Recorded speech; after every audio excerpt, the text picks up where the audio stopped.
یا نبی سلام علیک، یا رسول سلام علیک، تو اس واسطے ہماری بات کو سمجھو، اس مسئلے کی حساسیت کو سمجھو، نہیں سمجھ تو پھر سمجھنے کی کوشش کرو، ورنہ دنیا کے کوئی سکالر لے آؤ جو تمہارے خریدے ہوئے ہیں۔ میں نے یہ کتاب اس لیے رکھی ہے، میرے پاس باتیں تو بہت ہیں، یہ میری کتاب نہیں ہے، یہ جنرل شاہد عزیز کی کتاب ہے۔ اس نے پھر اس کے اندر لکھا 388 صفحے دے ہوتے، اتنے جڑے حکومتی مخبر بیٹھے نا، وہ آج تو بہت سارے آئے ہونے ہیں، ان کا حق بھی بنتا ہے، جو جس کا کھاتا ہے اس کا گاتا ہے، ان کی مخبریاں کریں، ان کا حق بنتا ہے۔ تنخواہ جو لیتے ہیں، ہاں جی تم تنخواہ لیتے ہو تو ہم بھی تو لیتے ہیں نا، تمہاری کوئی مجبوریاں ہیں تو ہم تو اور بات ہے، تم مجبوریوں سے کرتے ہو، ہم خوشی خوشی کرتے ہیں۔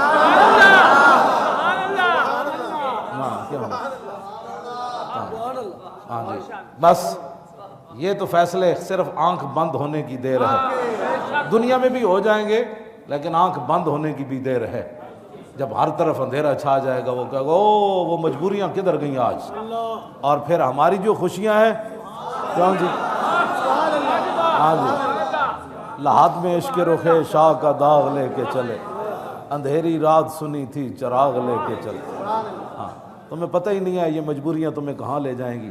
مجبوریاں صحابہ کی تو نہیں تھی نا، ہاں جی ان کی مجبوریاں تو نہیں تھیں، ہمارے پورے تاریخ اسلام میں مجبوریاں تو اب تمہاری بنی ہیں، نہ اللہ رسول کی تمہیں کوئی حیا ہے، نہ تمہیں کوئی غیرت ہے، اور تم جب یہ تو تمہارا یہ جرم بھی قیامت تک معاف نہیں ہونے والا کہ تم نے مسجدوں کے سپیکر اتار کر، سپیکر بھی ساتھ لے جا کر، اور مولوی کو جب تم نے مجسٹریٹ کے سامنے پیش کیا تو اس نے پوچھا یہ مولوی کیا کر رہا تھا، کہا یہ سپیکر پر درود و سلام پڑھ رہا تھا۔ یہ سپیکر بھی حاضر ہے، یہ مجرم بھی حاضر ہے، اور پھر وہ یہود و نصارہ کا ایجنٹ کہتا ہے اچھا اس کو 25,000 روپے جرمانہ ہے۔ ہاں یہ تمہارا جرم جو ہے نا، یہی جرم قیامت تک تمہارے منہ پر کالک، کہ کیا جرم کر رہا تھا، یہ کہتا ہے سپیکر میں درود و سلام پڑھ رہا تھا، اور مولوی بھی پیش ہے اور سپیکر بھی اتار کر تم لے گئے، تمہارا یہی جرم ناقابل معافی ہے۔ ہاں باقی جرم تو تمہارے جو ہے نا، تم کیا سمجھتے ہو کہ تم پتہ نہیں ہے کسی کو، تو مشو مغرور بر حلم خدا، دیر گیرت سخت گیرت مر تو رہا۔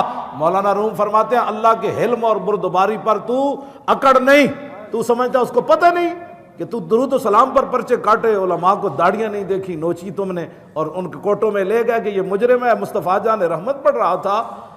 تو مولانا روم فرماتے ہیں اس کے حلم اور بردباری پر تو بدماشی مت کر، جب وہ پکڑے گا تو دنیا کی کوئی طاقت تجھے بچا نہیں سکے گی، اندر سے ہی لوگ پکڑ لیں گے مشرف کی طرح، تو بچا نا ایک بار، پھر تیری نسلیں بھی کوئی نہیں آئے گی بعد میں، اور تو اس لیے کہ اب تو نے اسلام سے متھا لگایا، پہلے تو نے مشرف سے لگایا تھا، اب تو نے اسلام سے لگایا، اور اسلام بڑی سخت سزا دیتا ہے۔ ہاں اسلام بڑی سخت سزا دیتا ہے، ہاں جی اس واسطے انسان کے بچے بنو۔ اور یہ میں اس لیے کر رہا ہوں بات کہ بہت سارے ان سے ڈالر کھانے والے اور ان سے مال کھانے والے مولوی اور پیر، جنہوں نے اپنی خانقاہیں بچائیں، اپنے مدرسے بچائے، اپنی مسجدیں ان مولویوں نے بچائیں کہ مجھے کہیں مسجد سے نہ نکال لیا جائے یا میرے خلاف کوئی پرچہ نہ ہو جائے۔ یہ جنرل شاہد عزیز کہتا ہے کہ ڈالروں کے زور پر میڈیا کا جادو جگایا گیا، مغربی طرز فکر کو ابھارا تاکہ عوام اس کی قدر کریں، اور قوم کو درپیش مسائل کے کسی پہلو پر دین کا حوالہ دینے کو جہالت کہا۔ ترقی کی راہ مغرب کی سرپرستی میں دکھائی، سیکولر سوچوں کے نئے نئے جال بنے گئے، دین کے لیے نئے نئے عالمانہ رنگ پیش کیے گئے، اس کے لیے ہر کماش کے کرائے کے مولوی لگائے گئے۔ اس نے لکھا ہے، کہتا ہے اسی کوئی تھوڑا ہے، اسی بڑے بڑے مولوی خریدے، نئے نئے مولویوں نے سوچاں دیتیاں، تم کہو اسلام امن کا درس دیتا ہے، تم کہو کہ جناب اسلام تلوار سے نہیں پھیلا اور حضور کی تلوار کی نفی کر دو تم، ہاں جی کہتا ہے اسی خود خریدے بندے اگے بہت ہر صفحہ خون دے آنسو نال نے لکھیا، آخر چلو جاگ ہی پیا، لیکن افسوس یہی ہے مجھے آتا ہے کہ جب یہ سیٹوں پر ہوتے ہیں نہ کبھی ان کو دین یاد آیا، نہ کبھی غیرت یاد آئی، نہ امت کا فکر یاد آیا۔ یہ جب ریٹائر ہوتے ہیں، فوجی ہوں، جج ہوں یا وکیل ہوں، پھر ان کو اسلام فوبیا ہو جاتا ہے، پھر اسلام کی باتیں کرنا شروع، جب آگے نظر آتا ہے نا آخرت کی طرف کہ اب تو کوئی پلے چیز ہی کوئی نہیں، اب تھوڑا سا کوئی اسلام کا بھی کر لو، لیکن ایسے تو اسلام نہیں نا بات بنتی۔ بات تو اور ہے. ہاں یہ ڈر جھکنا تو گل وہ بھی کہتے سن اسی تواڈے نال ہاں, تو جدوں کوئی پریشانی ہے کہتے نہیں اسی تو تواڈے پیچھے ہاں. انہیں پھر پرویز مشرف دے دور دا انہیں کیا رقص و سرور دکھایا گیا. میں تو پڑھ کے اس واسطے سنا رہا کہ جو کچھ مناظر ہیں یہ پہلے 2006 ایک سارا کچھ ہو چکیا ہے. ہن ذرا سنو پرویز مشرف دے دور وچ کی ہویا 2006 جدوں ایتھے آیا. میری ریٹائرمنٹ کے بعد مارچ 2006 میں جن دنوں نیب میں تھا, امریکہ کے صدر حضرت جو کچھ ہو لکھا میں پڑھ رہا, حضرت جارج بش اسلام آباد تشریف لائے.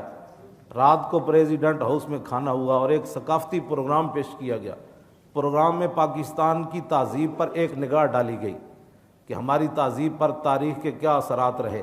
پہلی تصویر ہمارے معاشرے کی منجو دھاڑوں کے ادوار کی پیش کی گئی. بھی ہم یہاں سے شروع ہوئے, منجو دھاڑوں سے. نیم اریاں لڑکیوں نے ناچ کر ہمیں سمجھایا کہ ہماری ثقافت کی ابتدا یہاں سے ہوئی. یہ ان کا بندہ لکھ رہا ہے, میں تو بات کرتا ہوں تو کہتا ہے یہ بڑی سخت باتیں کرتا ہے.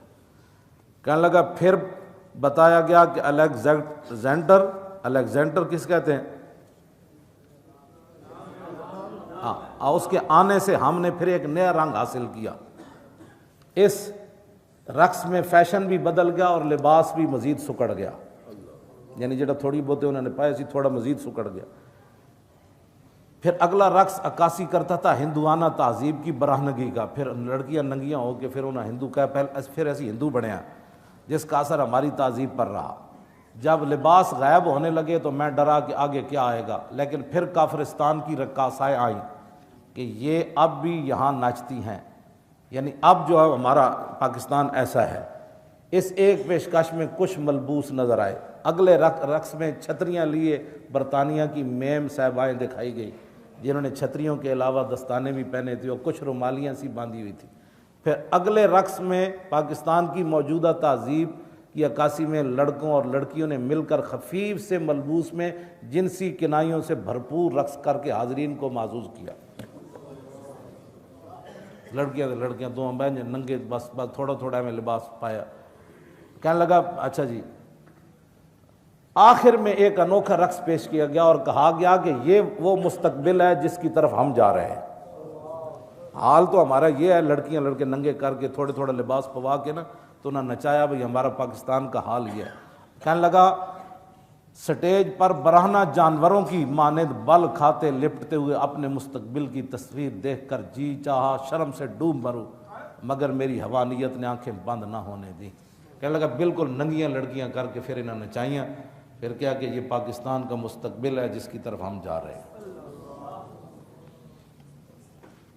پھر آخر تے کہندا ہے بچپن میں سنا تھا کہ یہاں کبھی محمد بن قاسم بھی آیا تھا اور بہت سے بزرگان دین بھی, لیکن شاید ان کا کوئی اثر باقی نہ رہا. یہ ہے جی گھر کی گواہی. یہ جو کچھ انہوں نے 4 جنوری کو کیا یہ اس کی عکاسی ہے جو پہلے تیار شدہ تھا. یہ تو ہم راستے میں رکاوٹ بن رہے ہیں نا. ہاں جی, یہ تو تھا کہ اب لڑکیاں بھی ننگے نچن گیاں اور حضور کے خلاف جو بکواس کرے گا اس کی شمیں بھی یہاں جلیں گی. توجہ, یہ ساری باتیں. میرا ایک ہی سوال ہے جو یہاں بیٹھے ہیں حکومتی مخبر, کیا تم نے کبھی گستاخ رسول کے لیے بھی اتنا بڑا اہتمام کیا پکڑنے کے لیے؟ ایک سوال ہے, تم جواب دے دو, تمہارے بڑے جواب دے دیں, قیامت تک اس کا جواب دے دیں. کیا تم نے ہزاروں فورسیں کبھی گستاخ رسول کو پکڑنے کے لیے اس کا گھر تلاش کرنے کے لیے گئے ہو کبھی؟ کیا مجبوری ہے تمہاری وہ ہمیں بتاؤ. 10 20 25 ہزار کی خاطر ایمان بیچ رہے ہو؟